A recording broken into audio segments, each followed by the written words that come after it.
The little girl stood at the window, watching raindrops race down the glass. She didn't make a sound. She never did.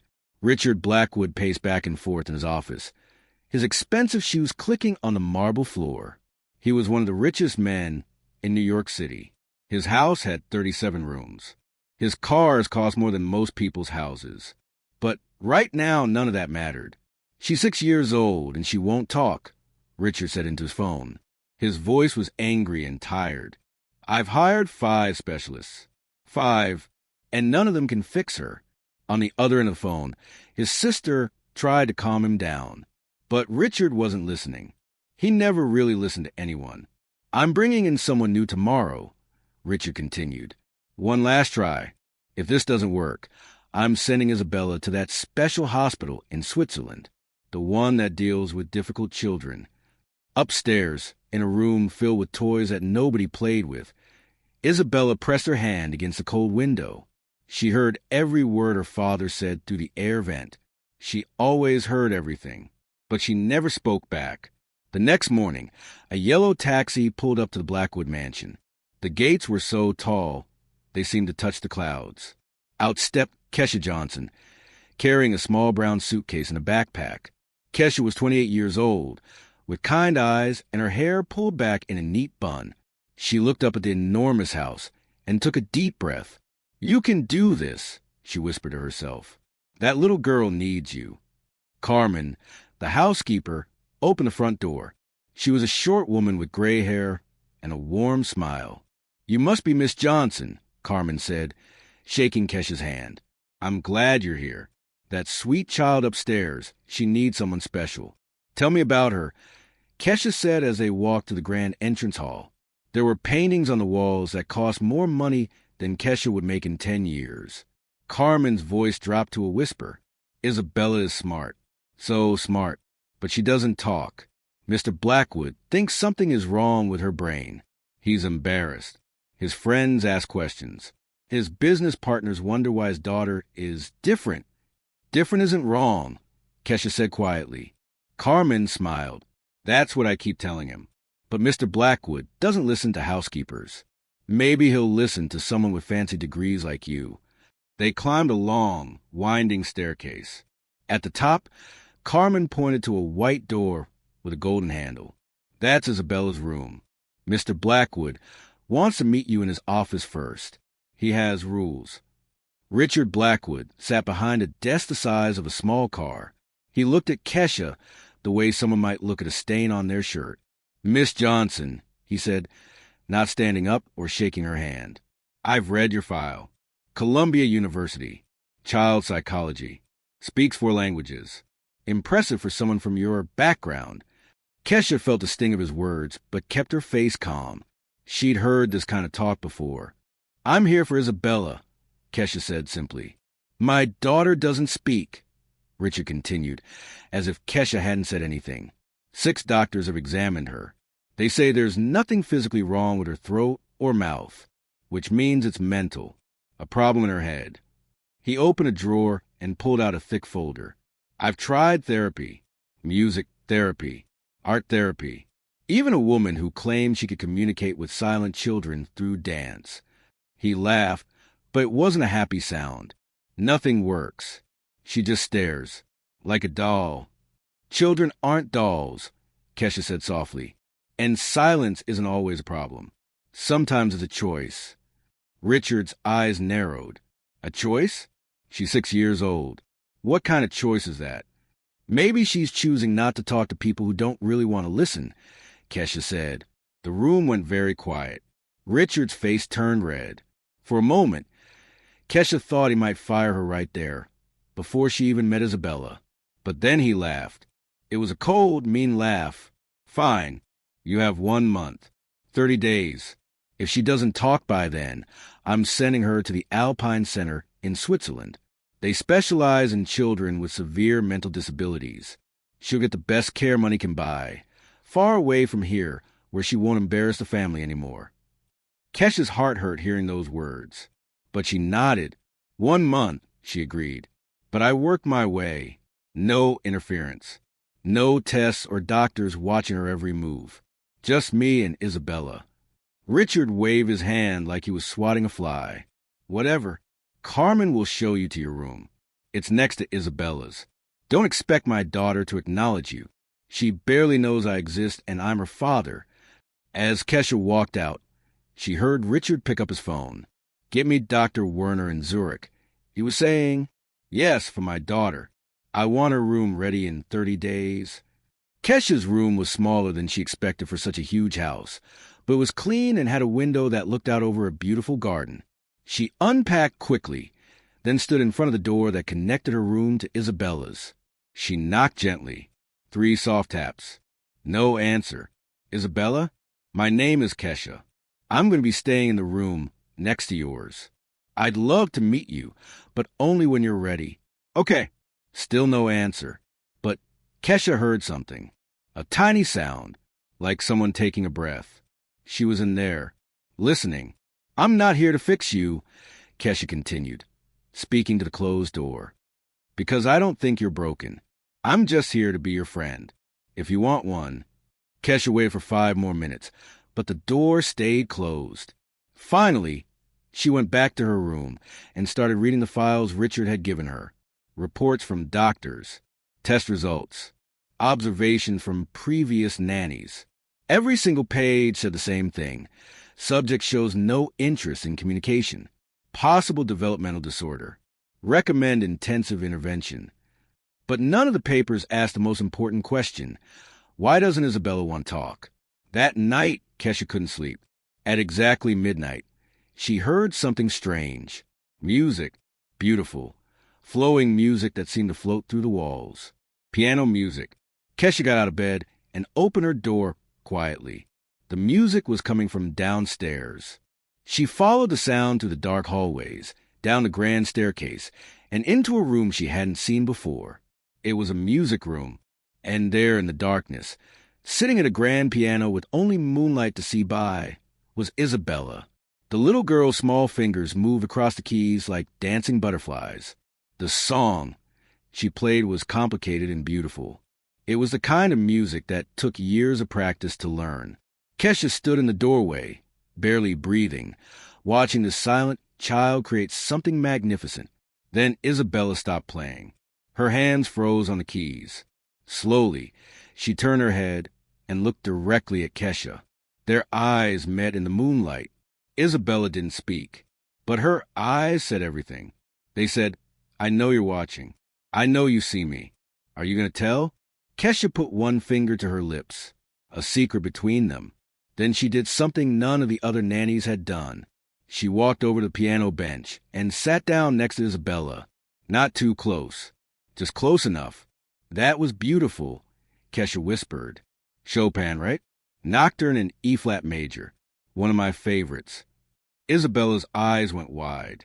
Surprised, Kesha reached into her pocket and pulled out her phone. She tapped the screen a few times, then showed it to Isabella. I'm going to leave this here, Kesha said, placing the phone on the piano. It's recording, not for your father, not for doctors, just for you and me, so we can remember this moment, our first secret. Is that okay? For the longest time, Isabella just stared at the phone.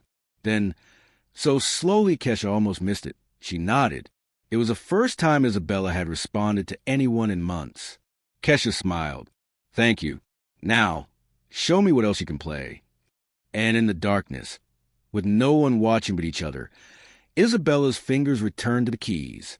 The silent princess was beginning to trust, and Kesha was beginning to understand that everything Richard Blackwood believed about his daughter was wrong. Very, very wrong. For the next 2 weeks, Kesha kept Isabella's secret. Every night at midnight, they met in the music room. And every night, Isabella played the piano while Kesha listened and recorded everything on her phone. But the recordings weren't just music. On the 3rd night, after playing a beautiful song by Mozart, Isabella looked at Kesha and said something that made Kesha's heart nearly stop. Do you think my daddy wishes I was never born? Her voice was small and clear, like a silver bell. It was the first time Kesha had heard her speak. Kesha's eyes filled with tears, but she kept her voice steady. Oh, sweetheart, why would you think that? Isabella's little fingers trace patterns on the piano keys, not playing, just touching them softly. I hear him on the phone. He tells people I'm broken. He says I embarrass him. He wants to send me far away where his friends can't see me. You're not broken, Kesha said firmly. You're perfect exactly as you are. Do you know that? Isabella shrugged. I know I'm smart. Smarter than the doctors who test me. They ask me to point at pictures of cats and dogs. That's boring. So I don't do it. Kesha had to stop herself from laughing. What would you rather do? Talk about real things, Isabella said. Like why stars shine. Or how many languages there are in the world. Or why some music makes people cry. How many languages do you know? Kesha asked gently. Isabella counted on her fingers. English, French, Spanish, and Mandarin Chinese.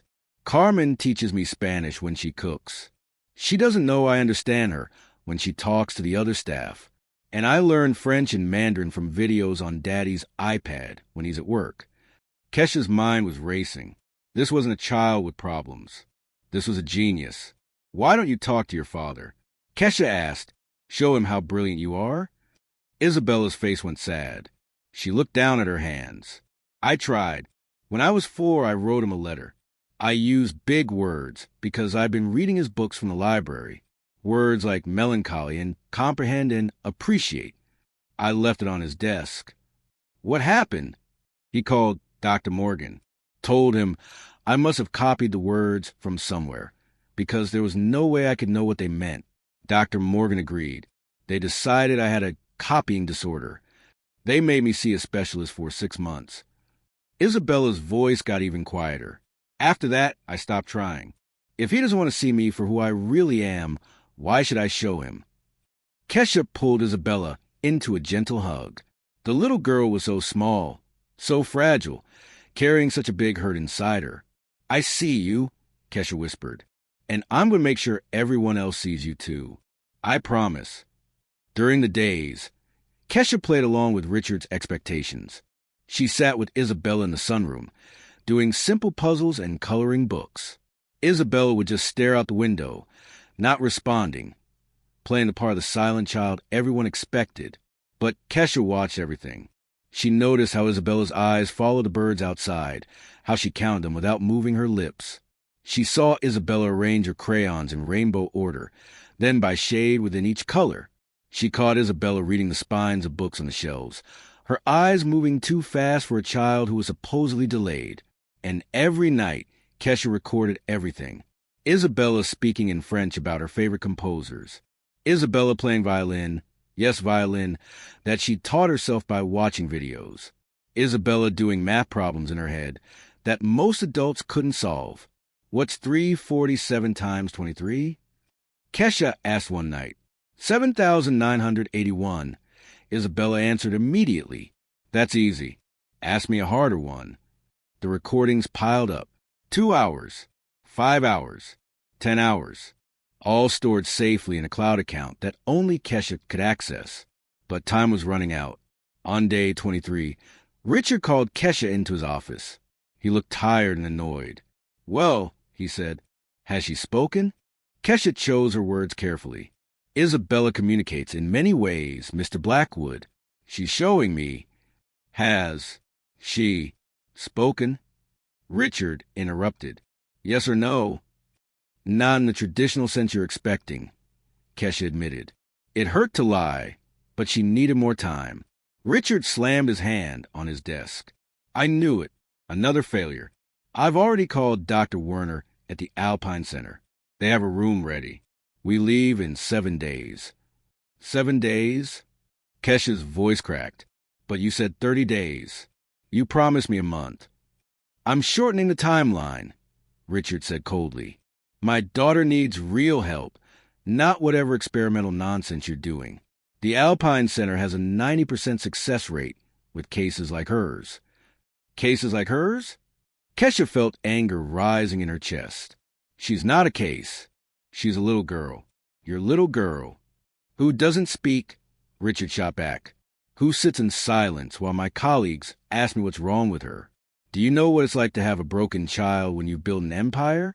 When everything you touch turns to gold, except the one thing that matters most. She's not broken, Kesha said, louder than she meant to. You are. The room went dead silent. Richard stood up slowly. His face was red with rage. Pack your things. You're fired. I want you out of this house by tonight. No. The word hung in the air. Excuse me? Richard looked shocked. No one ever said no to him. I said no, Kesha repeated, her voice shaking but strong. You hired me for 30 days. I'm staying for 30 days. Check your contract. The one your lawyer made me sign. It guarantees me a full month unless I harm Isabella or break the law. I've done neither. Richard grabbed his phone. David, get up here. Now. 3 minutes later, David Martinez, Richard's lawyer, rushed into the office. He read the contract while Richard paced like an angry tiger. She's right, David said quietly. The contract is clear. You can't terminate her for 7 more days without cause. Richard looked like he wanted to throw something. Instead, he pointed at Kesha. Fine, 7 more days. But you stay away from my daughter. Miss Foster will take over Isabella's care immediately. Who's Miss Foster? Kesha asked. The specialist in the Alpine Center. Richard said with a cruel smile. She's here to evaluate Isabella and prepare her for transfer. You're done. Miss Margaret Foster arrived that afternoon. She was a tall woman with gray hair pulled back, so tight it looked painful. She wore a white coat and carried a black bag full of medical instruments. Where's the patient? She asked, not even introducing herself to Kesha. Her name is Isabella, Kesha said, and she's in her room. Miss Foster walked past Kesha like she was invisible. Carmen caught Kesha's arm in the hallway. That woman is bad news, Carmen whispered. I've seen her type before. She doesn't care about children. She cares about being right. For the next 3 days, Kesha was banned from seeing Isabella. She stayed in her room, listening to the walls, her heart breaking. She could hear Miss Foster's sharp voice. Clap your hands, Isabella. Clap. No? Then we'll try the stimulus test. This might hurt a little. On the 2nd day, Kesha heard crying. Soft, muffled crying that made her want to break down the door. On the 3rd day, she heard nothing, and that was somehow worse. On day 29, the day before Isabella was supposed to leave for Switzerland, Richard held a charity gala at the mansion. Rich people in fancy clothes filled the house, drinking champagne and pretending to care about whatever cause Richard was supporting this month. Kesha wasn't invited to the party. She was supposed to stay upstairs, out of sight. But that afternoon, something changed everything. Carmen knocked on Kesha's door, breathing hard like she'd been running. Miss Kesha, Carmen gasped. Isabella's asking for you. She won't eat, won't sleep. Miss Foster says if she doesn't cooperate tonight, they're sedating her for tomorrow's flight. They can't do that. Kesha said. Mr. Blackwood signed the papers. Carmen said sadly. He can do whatever he wants. He's her father. Kesha felt something break inside her. This had gone far enough. Carmen, Kesha said slowly, do you trust me? With my life, Carmen answered immediately. Good, because I need you to help me with something. Tonight, during the party. Carmen's eyes went wide as Kesha explained her plan. It was risky, dangerous, even it could destroy Kesha's career. But it was the only way to save Isabella. Are you sure? Carmen asked if this goes wrong. It won't, Kesha said, though her hands were shaking. It can't. That little girl deserves to be heard. Really heard. Not by doctors or specialists or teachers. By her father. Carmen nodded. Tell me what you need me to do. As the sun set and the party began downstairs, Kesha made her move. She slipped into Isabella's room where Miss Foster had finally left her alone for a few minutes. Isabella was sitting on her bed, looking smaller and sadder than Kesha had ever seen her. When she saw Kesha, her eyes filled with tears. I don't want to go to Switzerland, Isabella whispered. Please don't let them take me away. Kesha knelt down and took both of Isabella's hands in hers. Listen to me carefully, Kesha said. I need you to be brave. braver than you've ever been. Can you do that?" Isabella nodded, though she was crying. "Tonight at the party, your father's going to give a speech, and you're going to do something you've never done before." "What?" Isabella asked. Kesha smiled. "You're going to show everyone who you really are." Downstairs, the party was in full swing. Richard stood at the front of the grand ballroom, ready to give a speech about whatever charity he was pretending to care about this time. "Ladies and gentlemen," he began, "thank you for coming tonight. Your generosity will help so many children in need." His voice droned on. People clapped at the right moments. Then the piano in the corner of the ballroom began to play. Everyone turned to look. The crowd went silent. There, sitting at the grand piano in a simple white dress, was Isabella, and she was playing the most beautiful song anyone had ever heard. Richard's face went white. "What is she doing here?" he hissed at Miss Foster. But Isabella didn't stop. Her fingers danced across the keys, playing Chopin's most difficult nocturne flawlessly. When the song ended, the room erupted in applause. But Isabella wasn't done. She stood up, walked to the microphone where her father had been standing, and she began to speak. "Bonjour," she said in perfect French. "My name is Isabella Blackwood. I am 6 years old, and I am not broken." The room gasped. Richard tried to move toward her, but Kesha stepped into his path. "Let her speak," Kesha said quietly. "For once in her life, let your daughter speak." And Isabella did. Isabella stood at the microphone, tiny but powerful, looking out at a room full of shocked adults. "My father thinks I cannot speak," Isabella continued in English now, her voice clear and strong. "But the truth is, I choose not to speak to people who do not want to listen." Richard finally pushed past Kesha and rushed toward the stage. "Isabella, that's enough. Go to your room right now." But Isabella didn't move. She looked her father straight in the eyes. "No, Daddy, I will not be quiet anymore. You want to send me away tomorrow because you think I'm broken. But I'm not broken. You are." The crowd gasped louder. Someone's champagne glass slipped from their hand and shattered on the marble floor.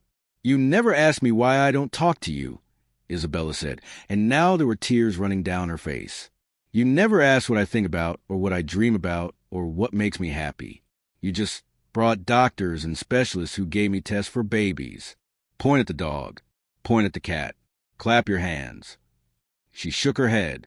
"I'm 6 years old, and I've read every book in your library. I can play 5 instruments. I speak 4 languages. I can solve math problems that adults cannot solve. But you never knew because you never asked. You never listened." Richard's face was bright red. "This is ridiculous. She's been coached." "No one coached me." Isabella's voice rose. "Miss Kesha is the only person in this whole house who ever saw me as a person instead of problem. She's the only one who listened." Kesha stepped forward, holding her phone. Her hand was shaking, but her voice was steady. "Mr. Blackwood, ladies and gentlemen, I have something you all need to hear." She connected her phone to the room sound system. Carmen had helped her set it up before the party. "These are recordings from the past 2 weeks," Kesha announced. "Every night, Isabella and I met in the music room, and every night I recorded our conversations, not to spy, not to trick anyone, but to document the truth." She pressed play.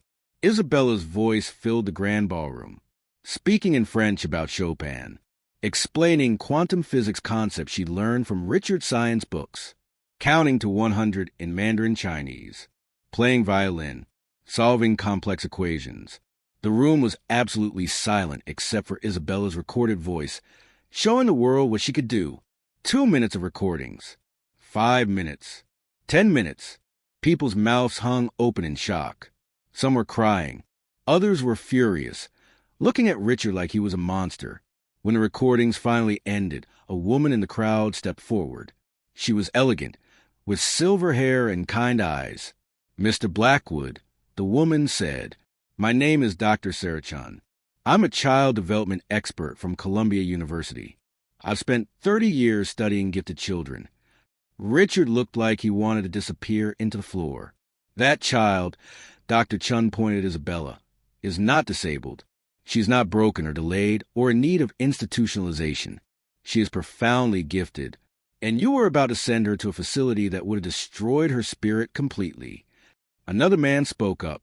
Richard, I've known you for 20 years, but if what we just heard is true, you don't deserve that remarkable child. More people joined in. Richard's friends, his business partners, people he'd spent years impressing. They were all turning against him. You should be celebrating her, someone shouted. She's a miracle, and you called her broken, another voice rang out. Richard looked around wildly. His perfect party was falling apart. His reputation was crumbling. Everything he'd built was collapsing because of one little girl telling the truth. Miss Foster tried to leave quietly, but Carmen blocked the door. "Oh, no," Carmen said loudly. "Everyone should know what you did, too, Miss Foster. Tell them how you pinched Isabella's arm to get her to react. Tell them how you called her a hopeless case where she could hear you. Tell them how you recommended sedation for a 6-year-old child whose only crime was being smarter than you." Miss Foster's face went pale. She pushed past Carmen and ran out the door. The crowd booed as she left. David Martinez, Richard's lawyer, approached the stage. He looked at Isabella with something like wonder. "Mr. Blackwood," David said carefully, "as your attorney, I strongly advise you to cancel Isabella's transfer to Switzerland immediately. What we've witnessed tonight, if this becomes public, and you could face serious legal consequences, child endangerment, educational neglect, possibly worse." Richard seemed to shrink. All his power, all his money, all his control, none of it mattered now. The truth was out.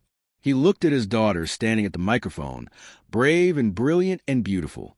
"Isabella," he said, and his voice cracked. I don't understand. Why didn't you tell me?" Isabella's bottom lip trembled. "I tried, Daddy. When I was 4, remember? I wrote you a letter with big words. But you said I copied it. You said I couldn't really know what those words meant." Richard's eyes filled with tears as a memory came back. The letter, about feeling melancholy, because I worked too much, about wanting to spend time with me. "You called a doctor instead of talking to me," Isabella said quietly. "So I stopped trying.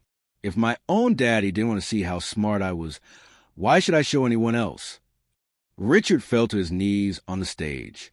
This powerful billionaire, who commanded boardrooms and made million-dollar deals, was kneeling before his 6-year-old daughter. "I'm sorry," he whispered. "Isabella, I'm so sorry. I was blind. I was stupid. I was so worried about what other people thought that I never saw what was right in front of me." He reached out and slowly, carefully, Isabella stepped forward into her father's arms. "I don't want to go to Switzerland," Isabella said into his shoulder. "I want to stay here, with you. But I want you to really see me, Daddy. The real me." "I see you now," Richard said, crying openly. "And you're the most amazing person I've ever met. Can you forgive me?" Isabella pulled back and looked at him seriously. "Only if you promise to listen from now on. Really listen." "I promise," Richard said. "I promise with all my heart." The party was over, but no one left. People gathered around Isabella, asking her questions, amazed by this tiny genius who'd been hiding in plain sight. Dr. Chun approached Kesha. "Miss Johnson, what you did tonight was extraordinary. How would you like to work with our gifted children's program at Columbia?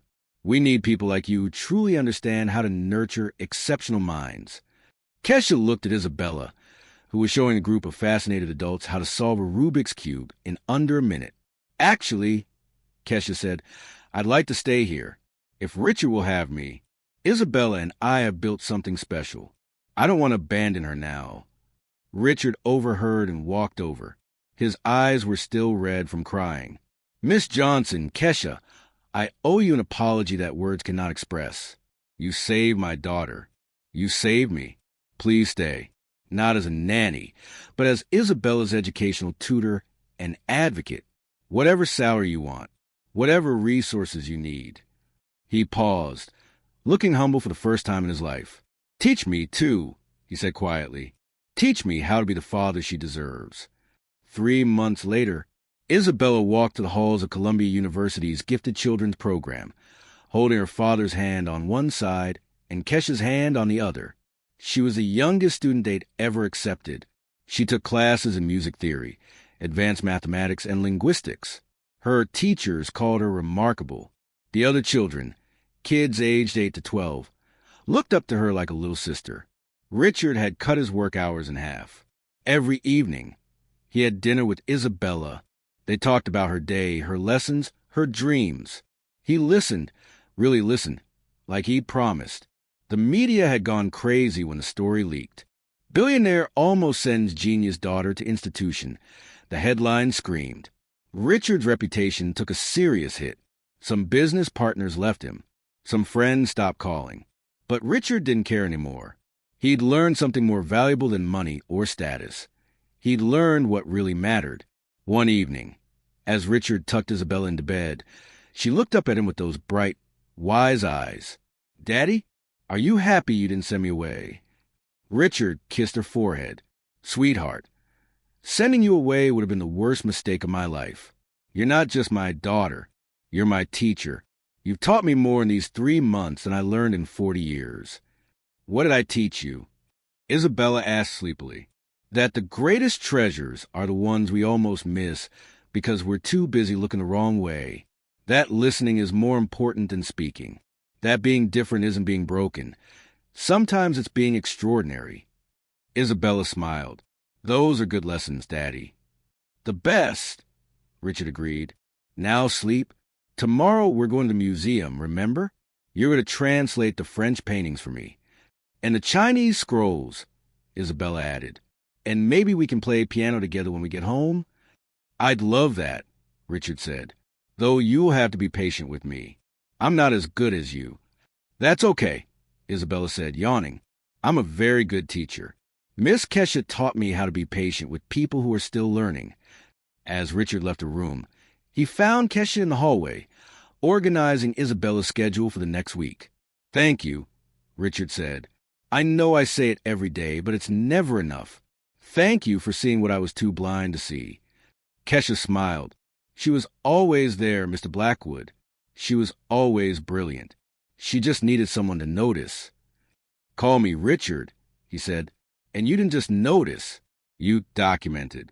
You planned. You risked everything. That took more than kindness. That took courage." Kesha shrugged. "Someone once told me that the best revenge against prejudice is transforming it into opportunity. Isabella deserved her opportunity. Every child does." 1 year later, Isabella, now 7 years old, stood on a stage at a TED Talk designed for young speakers. She was giving a presentation about selective mutism and why children sometimes choose silence. "People thought I couldn't speak," she told the audience of thousands. "But really I was speaking all along. Through music, through my actions, through my choices. I was waiting for someone who would hear me not with their ears, but with their heart." She gestured to the audience where Richard, Kesha, Carmen, and Dr. Chun all sat in the front row. "My daddy made a mistake. He looked at me and saw a problem that needed fixing. But Miss Kesha looked at me and saw a person who needed listening to. That's the difference between treating someone and seeing someone." The audience applauded. "Now my daddy and I are best friends," Isabella continued, grinning at Richard. "He listens to me every day, and I talk to him every day. Well, sometimes I'm still quiet because I'm thinking, but that's okay too. Quiet doesn't mean empty. Silence doesn't mean nothing. Sometimes silence means everything." She paused, looking wise beyond her years. "So, if you know a child who doesn't speak, don't assume they have nothing to say. Maybe they're just waiting for someone brave enough to really listen." The crowd rose in a standing ovation. Richard was crying again, but these were happy tears, proud tears. After the talk, journalists surrounded them. "Mr. Blackwood, how does it feel knowing you almost sent your daughter away?" Richard looked at Isabella, who squeezed his hand. "It feels like I was given a second chance I didn't deserve," Richard said honestly. "I was so focused on what I wanted my daughter to be that I couldn't see what she already was. Perfect, brilliant, extraordinary." What advice would you give other parents? Another journalist asked.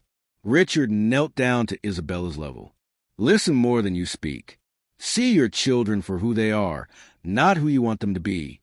And never, ever assume that silence means nothing. Sometimes the quietest people have the loudest hearts. Isabella hugged her father tight. I love you, Daddy, she whispered. I love you too, my brilliant girl, Richard whispered back. Thank you for teaching me how to see. Before you go, if this story touched your heart, please like this video, share it with someone who needs to hear Isabella's message, and subscribe to our channel for more incredible stories about courage, truth, and second chances. Your support helps us share these important messages with the world. Drop a comment below telling us what you learned from Isabella's story. Reflection. Sometimes the greatest treasures in our lives are hiding in plain sight, waiting for us to stop looking and start seeing. Isabella's story reminds us that every child has a voice, even the silent ones. They're just waiting for someone brave enough to listen. What lies beneath silence can be a symphony. What hides behind difference can be genius. And what we almost throw away can be the very thing that saves us. Richard Blackwood learned that being a father isn't about fixing your children. It's about celebrating them. It's not about molding them into what the world expects, but protecting who they already are. And Kesha Johnson proved that sometimes the most powerful thing you can do is refuse to accept someone else's definition of a child. She saw Isabella not as a case to be solved, but as a person to be heard. This story asks us all, who in your life have you stopped seeing? Who have you defined by their silence instead of their potential? Who deserves a second look, a deeper listen, a chance to show you who they really are? The answer might change everything. Thank you for reading Isabella's story. May we all be brave enough to listen beyond the silence and see beyond the surface. The world is full of hidden treasures. We just have to be willing to notice them. If this story moved you, please take a moment to like, share, and subscribe. Together, we can spread the message that every child deserves to be heard, seen, and celebrated for who they truly are. Comment below with your thoughts. We read every single one.